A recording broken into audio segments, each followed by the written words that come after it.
안녕하세요. 경기여고 학생 여러분 그리고 학부모 여러분 반갑습니다. 다운교육에서 경기여고 대표 강사로 있는 문성우 강사입니다. 지금 경기여고 중간고사 끝나고 나서 경기여고 시험에 대해서 전체적인 총평 그리고 주요 문항들에 대해서 말씀을 드리도록 하겠습니다. 우선 시험 보느라고 진짜 수고 많으셨습니다. 아무래도 고등학교 올라가서 첫 시험이다 보니까 긴장감도 좀 크고요. 문제 유형도 고등부에 좀 적응하는 데까지의 시간이 좀 걸렸을 겁니다. 그래서 상대적으로 자기가 원했던 점수 그리고 중학교 때 공부해서 얻었던 성취도에 비해선 좀 떨어지는 경우가 훨씬 더 많습니다. 특히나 이번 중간고사는 어려웠습니다. 어려웠기 때문에 상대적으로 점수가 좀 떨어지기는 했지만 그래도 그 과정에서 얻었던 좀 씨앗들이 있을 거고요. 이를 기말고사까지 어떻게 발화시킬지에 대해서 좀 말씀드리도록 하겠습니다. 오늘 제가 준비한 건 단원별의 출제 문항의 분석 그리고 시험 난이도 그리고 예상 등급 컷, 주요 문항, 그리고 기말고사 전략까지 이렇게 총 4가지 주제로 말씀을 드리도록 하겠습니다. 단원별의 출제 분항을 보면 1단원, 3단원, 4단원, 5단원까지가 시험 범위였고 문항 번호를 봤을 때 1단원 같은 경우 7문항, 그리고 3단원 같은 경우 8, 그리고 4단원 6, 그리고 5단원 7문항으로 구성되어 있습니다. 여기서 좀 특이점을 보셔야 되는 건 3단원의 1번 문제가 출제됐고요. 그리고 15번 문제가 출제됐습니다. 이건 뒤에서 다시 한번 말씀드리겠지만 1번 문제에서 3단원이 들어갔다 좀 이상하잖아요. 보통 연속적으로 들어가는데 3단원이 기후 파트고 특히나 자연질입니다. 봉곡선 그래프가 나왔습니다. 그러다 보니 학생들 입장에서는 그걸 보자마자 나 이거 어려운데? 라는 감정을 갖고 들어가게끔, 그러니까 출제자의 의도를 만약에 생각을 한다 그러면 한번 멘탈을 흔드는 과정이 좀 있었던 것 같습니다. 똑같이 4단원 같은 경우도 2번, 3번, 4번, 5번, 6번 잘 가다가 14번에 퍽 하고 들어갔습니다. 그러면 두 가지를 그대로 연결시켰을 때 14번은 문학 파트, 그래서 상대적으로 문제가 쉽습니다. 근데 10번, 그러니까 여기서 2번, 3번, 4번, 5번, 6번 풀고 쭉 가다가 14번 문화 보자마자 이제부터 다시 문화가 시작되나? 그리고 15번은 다시 질입니다. 그러니까 질이랑 문화를 적절히 섞으면서 엄청 좀 헷갈리는 느낌들을 좀 많이 받았을 겁니다. 그러니까 뇌가 그대로 따라가다가 갑자기 다른 걸 해야 되는 상태들. 그러다 보니 조금 문제 풀면서 훨씬 더 어렵게 느껴졌을 거고요. 5단원은 인문지리로 7문항이 나와 있는데 실제로 총 28문항 중에 1단원과 5단원이 원래 개념상으로 매우 쉬웠지만 1단원은 지문의 길이 때문에 좀 어려움을 느꼈을 거고요. 5단원은 상대적으로 좀 편하게 풀었던 문제였습니다. 뒤에 보면서 이제 주요 문항들 보고 그리고 그 문항들에서 다시 한번 좀 자세히 말씀을 드리고요. 지리 영역의 문항이 다수 출제됐습니다. 그래서 3단원에서 8문항, 그리고 4단원에서 4문항, 5단원에서 7문항이 출제됐고요. 1번 문항과 14번 문항, 방금 말씀드렸다시피 위치의 변수가 좀 있었습니다. 거기다가 가장 중요한 포인트가 뭐냐면 28문항이 총 10페이지에 나왔습니다. 그러면 결국 한 페이지에 단순산술적으로 2.8문제가 나와야 된다는 얘기고, 그러니 다수 문항의 긴 지문과 다지선다 유형의 문항 변수가 엄청 컸습니다. 어차피 경기여고는 지문 자체가 길기로 유명하고 거기에 플러스 다지선다, 그래서 팔지선다, 육지선다, 칠지선다 엄청 많이 나와서 충분히 인지는 하고 있었지만 상대적으로 요번에 너무나 지문이 길었고 그에 따라서 학생들이 이걸 어떻게 풀어야 될지, 그리고 중간에 읽다가 집중력을 놓치는 경우들이 너무 많았을 겁니다. 그러다 보니 상대적으로 시험 난도를 보면 1단원 난도는 중, 3단원은 상, 4단원은 지리 파트는 상이었고요. 문화는 하. 5단원 같은 경우는 난도가 하였습니다. 그래서 단원별에 있어서 상, 중, 하를 어느 정도 좀 나눌 수 있었고요. 중간고사 문제만 보면 어느 정도가 됩니까? 중간고사 문제의 난도를 기준으로 따지면 중상 정도가 될 겁니다. 근데 상위권이 체감했던 난도는 상. 이거 좀 어려워요. 근데 어떻게든 정답은 찾을 수 있었습니다. 라고 얘기할 거고, 중위권 같은 경우는 체감 난도가 극상이었을 겁니다. 특히나 28문항에 대해서 10페이지에 풀었다? 그럼 중위권과 하위권 같은 경우는 상대적으로 이 문제에 대한 압박감이 너무나 컸을 겁니다. 이걸 언제 다 풀어? 시간은 없는데? 라고 생각을 했을 거예요. 그래서 만약에 기말고사도 이런 패턴이 그대로 나올 거는 너무나 뻔하고, 그렇다면 우리가 준비해야 될 거는 시간의 타임 어택 연습들이 좀 필요할 겁니다. 이거는 뒷부분 기말고사 부분에 가서 다시 한번 말씀을 드리도록 하겠습니다.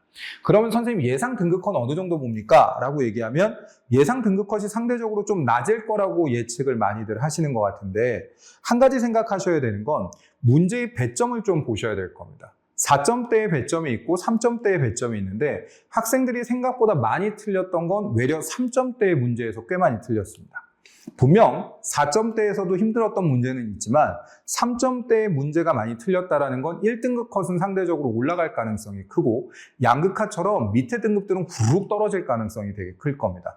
그리하여 이거는 어차피 예상 등급 컷이기 때문에 실제 등급 컷이 나왔을 때 약간의 차이는 있겠지만 제가 감히 말씀드릴 수 있는 건 1등급 컷은 꽤 높게 나올 것 같다. 그래서 대략 한 95점 내외가 나오지 않을까. 거기에 만약에 제 예측이 좀 틀렸다라고 해도 90대 초반은 넘지 않을까라고 감히 예측은 해봅니다. 하지만 이건 어디까지나 예상 등급 컷이기 때문에 실제 전체의 모집단을 대상으로 아니면 표본 집단을 좀 많이 가져갈 수 없는 한계 때문에 예상 등급 컷임은 좀 참고해 주시면 좋을 것 같습니다. 주요 문항이라고 해서 제가 이 문항을 넣어놨는데 지금 화면상으로 보시면 잘 안 보일 만큼 뭐가 빽빽하게 적혀 있습니다. 학생분들이 이걸 보자마자 엄청 힘들었던 게 이게 7번부터 9번까지의 연결 문제의 지문입니다. 일부러 제가 조교한테 시켜서 이걸 다 타이핑하게 했습니다. 그리고 무조건 한 페이지에 꽉꽉 채워 넣어봐. 이 정도를 읽어놓으면 국어 비문학 수준입니다. 근데 놀랍게도 저랑 같이 수업을 했던 학생들이 보냈던 시험지를 보면 엄청 지문이 깨끗합니다. 기말고사 때 다시 한번 또 비슷한 문제들이 나올 거고 꼭 기억하셔야 되는 건 무조건 지문은 자르고 분석해서 들어가야 됩니다. 그래야 나중에 선지에서 문제를 풀다가 헷갈려도 내가 어느 부분을 봐야 되는지를 한눈에 볼 수 있는, 즉 국어 비문학처럼 접근하는 연습이 경기여고 내신에는 필수적임을 꼭 아셔야 될 겁니다. 두 번째 주요 문항에서 12번 문제를 보면 F의 기역과 니은에 들어갈 내용으로 가장 적절한 것은 엄청 헷갈려 있고 정답을 3번으로 꽤 많이 했더라고요. 이 문제 다시 한번 꼭 봐두셔야 될 겁니다. 실제로 윤리다, 공간이다, 사회다, 윤리, 사회 이렇게 나와 있는 상태에서 옆에 나와 있는 매칭도 다시 한번 보셔야 되겠지만 12번의 지문과 연결시켰을 때 왠지 모르게 사회 같은 느낌들을 되게 많이 봤거든요. 근데 여기서 보여주고자 하는 핵심은 뭐냐면 결국 정의로운 게 무엇인가, 올바른 삶이 무엇인가, 보편적인 가치의 규범으로서의 적용할 수 있는 게 무엇인가, 이 내용들이기 때문에 정답은 1번. 12번 문제 꽤 많이 어려워했습니다. 그리고 19번 문제는 문제 자체가 어렵다라고 보기는 좀 힘듭니다. 그러니까 저희가 풀었을 때는 좀 쉬운 거죠. 강사가 풀었을 때 쉬운데 아이들이 풀었을 때 어렵다라고 얘기하는 건 결국 뭘 얘기할까요? 딱 하나입니다. 그냥 원래는 지도로 보여줄 걸 숫자로 보여주던가 숫자로 보여줄 걸 지도로 보여주면 여기서 바로 자료의 분석 과정에 좀 스위치가 늦게 되는 경우가 많습니다. 그러다 보니까 19번 문제를 꽤 많이 틀렸고 특히나 본초 좌우선 이런 거 나와 있는데 제가 수업 시간에 얘기했거든요. 영국을 기준으로 라고 얘기했습니다. 그래서 영국을 기준으로 하는 걸 본초 좌우선으로 표현한 것밖에 없다. 그리고 나머지 부분들은 원래 알고 있는 자료를 숫자로 표현하면서 훨씬 더 어렵게 풀었다. 그래서 19번 같은 경우는 주요 문항으로 다시 한번 좀 보시면 될 겁니다. 이제 마지막 기말고사 전략입니다. 결국 가장 중요하게 생각해야 되는 건 어차피 시험의 결과는 나왔고 시험의 결과를 좀 담담히 받아들이는 과정이 필요할 거고요. 그 다음에 이제부터는 어떻게 준비를 해야 될지를 봐야 될 겁니다. 1학기 시험을 보면 앞에서 보여드렸다시피 대부분은 지리 문제에 좀 많이 어려움을 경험했습니다. 근데 2학기래. 기말고사 들어가서 기말고사에서의 단원들의 내용을 보면 이제 통합사회 1권에서 남아있는 2단원, 행복의 의미, 그래서 시대별 학자별의 구분이 필수인 윤리 파트가 들어가고요. 3단원 자연을 바라보는 다양한 관점인데 환경 문제 해결과 두 가지를 같이 가져갑니다. 근데 환경 문제의 해결은 엄청 쉽고요. 자연을 바라보는 다양한 관점은 상대적으로 엄청 어렵습니다. 윤리 파트에 해당하는 자연을 바라보는 다양한 관점이 어려울 거고 4단원 같은 경우는 다문화 사회의 문화의 다양성, 그래서 문화 상대주의, 문화 보편주의를 배우게 되는 사회문화 영역입니다. 5단원은 지역과 공간의 변화, 그래서 지리 파트가 들어가 있는데 5단원은 상대적으로 지식보다는 상식에 가깝고 얼만큼 자료를 잘 분석하느냐에 따라 달려져 있기 때문에 실제 기말고사는 어느 파트가 어렵다? 일반 사회 파트, 윤리 파트가 어렵다고 생각하시면 될 겁니다. 그래서 중간고사는 상대적으로 좀 지리 파트에 웨이티드가 되어 있고요. 그리고 기말고사는 상대적으로는 일반 사회와 윤리 파트. 그러면 이걸 어떻게 준비해 주실 겁니까? 라고 했을 때 첫 번째, 2단원은 학자별의 지문학습이 필수입니다. 그리고 3단원은 학자별의 관점 이해와 변형선지, 그리고 지리 영역의 난도는 중하가 되기 때문에 그렇게 어렵지 않을 겁니다. 4단원 같은 경우는 출제 지문의 내용 이해 능력이 필수고 5단원은 영역의 난도가 중하기 때문에 실제로 기말고사에서는 지리 갖다가 많이 어려움을 느끼지는 않을 겁니다. 대신에 킬러 문제가 한 문제 정도는 들어오겠죠. 그 문제만 잘 잡으면 나머지는 평이하게 풀 수 있는 정도입니다.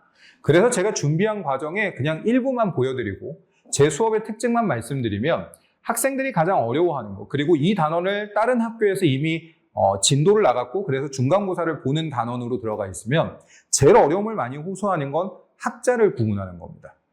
그러니까 위에가 아리스토텔레스라는 건 됐고 아니면 조금 더 갔을 때 뭐 에피쿠로스라는 거 이런 거 다 알겠는데 그거 알고 풀면은 충분히 알겠는데 지문을 봤을 때 이 학자가 누군지를 모르겠어요. 그래서 아예 교재에 각각의 학자들이 얘기할 수 있는 내용들을 다 집어넣어놨습니다. 참 고마운 건 학자분들이 이미 다 돌아가신 분들이라는 겁니다. 그러면 말이 바뀔 게 없고 지문의 내용이 거의 비슷하다는 거죠. 그래서 눈으로 익숙하게 만드는 과정을 경기고고 기말고사 때 반드시 완성을 시켜놓을 겁니다. 그래서 학생들이 어렵지 않게 문제를 풀어나갈 수 있도록 만들어 놓고요.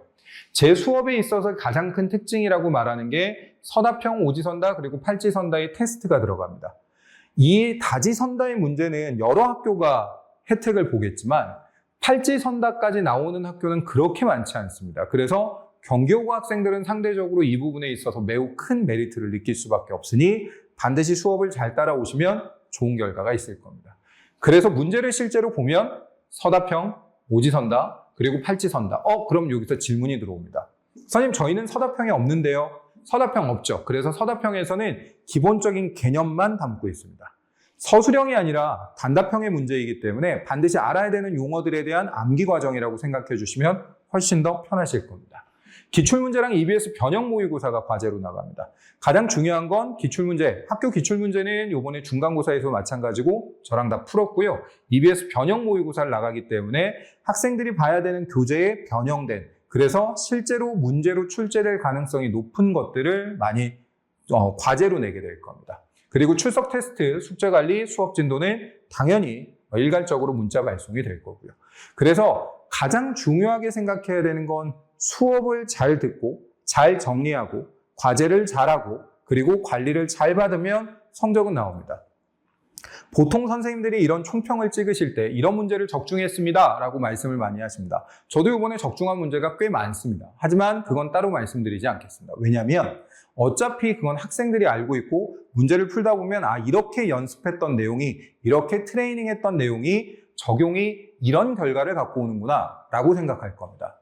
분명히 자기가 원했던 점수보다 떨어진 학생도 있을 거고 생각보다 잘 봤던 학생들도 있기는 합니다. 이 모든 거에 과정을 좀 더 신경 써서 봐주시면 될 겁니다. 중간고사부터 아주 좋은 성적을 내는 건 아주 행복한 일이죠. 근데 중간고사를 망쳤다고 여기서 좌절해서 앉아서 울 건 아니잖아요.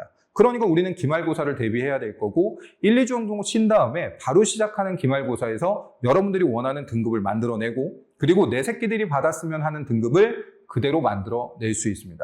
그러기 위해서는 제 수업 끝까지 참여해 주시면 좋겠고요. 항상 얘기하지만 Q&A는 11시에서 1시까지입니다. 그래서 저를 얼마든지 이용하시고 그리고 질문하시고 그리고 개념을 확인하시는 과정이 꼭 필요합니다. 항상 얘기하지만 제가 수업의 캐치프레이즈로 담고 있는 건 무너지지 않는 등급입니다.